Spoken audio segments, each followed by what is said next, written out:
Aynan yozda nima sababdan qon bosimi ko'tarilishi ko'p uchraydi? Hech e'tibor berganmisizlar? Qishda emas, bahorda emas, ayni yozga kelib ko'pchilik bemorlarda yurak qon tomir kasalliklari bor bo'lgan, ayniqsa yurak qon tomir kasalliklari bor bo'lgan bemorlarda qon bosimini tez ko'tarilishi, yurakda og'riqlar, yurak siqish kabi bezovtaliklar ko'p uchraydi. Faqatgina u yoshi katta bo'lgan yurak qon tomir kasalligi bor bemorlarda, balki hali o'rta yoshdagi bemorlarda ham yurak siqishlarini, yurakda og'riqlarini, tez urib ketishlarini kuzatishimiz mumkin bo'ladi. Buning sababi mana bundoq. Yoz kelgandan keyin ayniqsa O'zbekistonda shunaqangi harorat issiq bo'ladi, jazirama issiq bo'ladi. Bu issiq havoda xohlaysizmi, xohlamaysizmi, sog'lom tanda fiziologik holatda terlash kuchli bo'ladi. Bu terlagan vaqtimizda bizda nafaqatgina ter bilan birgalikda organizmdagi suyuqlik suvlar, balki magniy, kaliy, kalsiy, natriy kabi qon tomirlar devorini elastikligini, qon bosimini normallashtirishda ishtirok etadigan muhim bo'lgan mikroelementlar ham chiqib ketadi. Terlagan vaqtimizda e'tibor beringizlar. Magniy, kalsiy, natriy, xlor kabi muhim elementlarni ham suv bilan birgalikda yo'qotamiz. Bu esa nimaga olib keladi? Qon tomirlarning juda torayib qolishiga yoki bo'lmasam kengayib ketishiga olib keladi. Bundan tashqari, yozda, jaziramada hamma, mana hozir endi rivojlangan davlatda hamma joyda ko'chaga chiqsangiz juda issiq, mashinaga kirishimiz bilan konditsioner yoqgan, uyga kirishimiz bilan ham yana konditsioner yoqamiz, yoki bo'lmasam oddiygina ishxonamizga borganda ham konditsioner bor.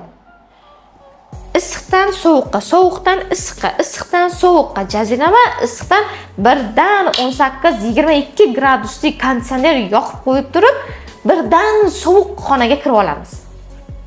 Bunda nima bo'ladi? Bunda qon tomirlarimiz mandirajga tushadi.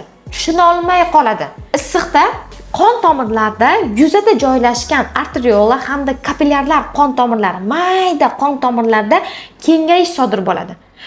Sovuqqa kirganimizda bu qon tomirlar torayib, bizdagi issiqlikni saqlab qolish uchun xizmat qiladi. Bu normalniy termal regulyatsiya jarayoni hisoblanadi. Lekin biz buni hadeb o'zgartiraversak, issiqdan sovuqqa, sovuqdan issiqqa o'ynayversak, qon tomirlar kengayib torayib, oxiri bitta torayib qoladi-da, spazm natijasida qon bosimi oshib ketishiga olib keladi. Undan keyingi narsa, yana bir sabab, yozda nima uchun qon bosimi oshishi ko'p bo'ladi? Yozda issiq tufayli terlaganimizda magniy, kalsiy, xlorlar nafaqat qon tomirlarga, balki yurakning urishida ham o'z o'rniga ega bo'lgan muhim mikroelementlar, vitaminlar hisoblanadi. Yurakning me'yorda urib turishini ta'minlaydigan kaliy vitamini normal urishini ta'minlaydi. Kalsiy vitamini ko'payib ketadigan bo'lsa, yurak tez urib ketadi. Natriy va kalsiy ko'payib ketganda. Bu disbalans buziladigan bo'lsa, yurakda ham tez urib ketishi, buning natijasida esa qon tomirlarda spazm paydo bo'lib, qon bosimini oshishiga olib keladi. Demak, qon bosimi yoz faslida nima uchun oshishini tushunib oldik. Endi nima qilishimiz kerak? Qon bosimini yoz faslida normallashtirish uchun, oshmasligi uchun o'zimiz uy sharoitida oddiygina osh tuzi faqat yodlangan bo'lsa, nur ustiga a'lo nur bo'lardi.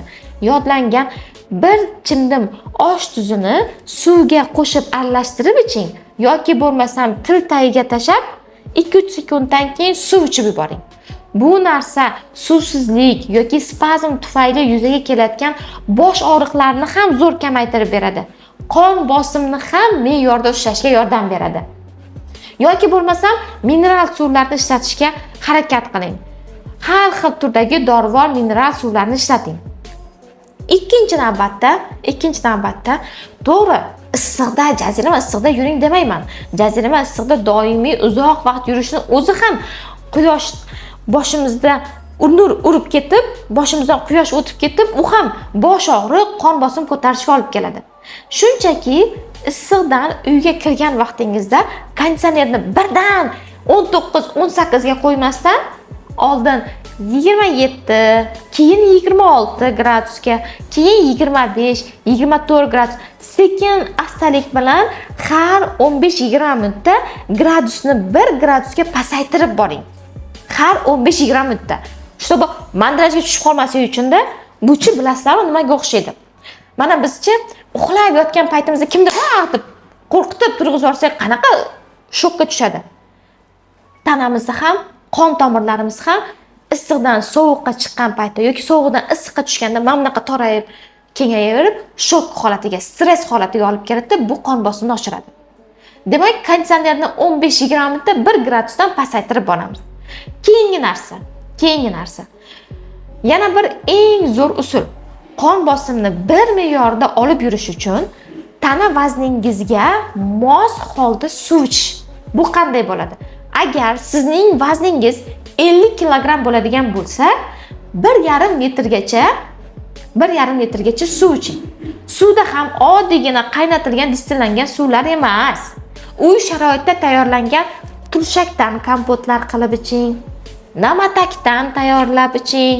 Namataklarni quritilgan namataklari juda ko'p bizda hozir. Yoki bo'lmasam olcha, o'rik, gilos kabi kompotlar qilib qo'yib, tabiiy holatda kompotlar qilib qo'yib, shakarni oz miqdorda, shakardan ham ko'ra ozgina miqdorda novot solib qo'yib, damlab ichib yuradigan bo'lsangiz, sizdagi kerakli, foydali bo'lgan mikroelementlarning nisbatini, miqdorini saqlab turadi. Oddiy suvlardan ko'ra. Keyingi narsa. Demak, suvning hajmini gaplashdik va doimo suvdan ko'ra mana shunaqa damlamalarni ichib yuring. Qon bosimni ko'tarilib ketadigan bemorlar yoz oyida qora choyni achchiq qilib va ko'p ichishga ehtiyot bo'ling. Bunaqa tarzda ichmang. Agar qora choyni yoz paytida ko'p ichadigan bo'lsangiz, u battar qon bosimingizni oshirishga olib keladi. Ko'k choylar esa nabarot, tarkibida tanin bu moddasi bo'lgani uchun qon tomirlarini kengaytirib, me'yorlashtirishga yordam beradi. Videolarga like bosib, hoziroq kanalimizga obuna bo'ling va kommentariyada qandaydir qon bosimiga oid savollaringiz bo'lsa, bemalol yozib qoldiring.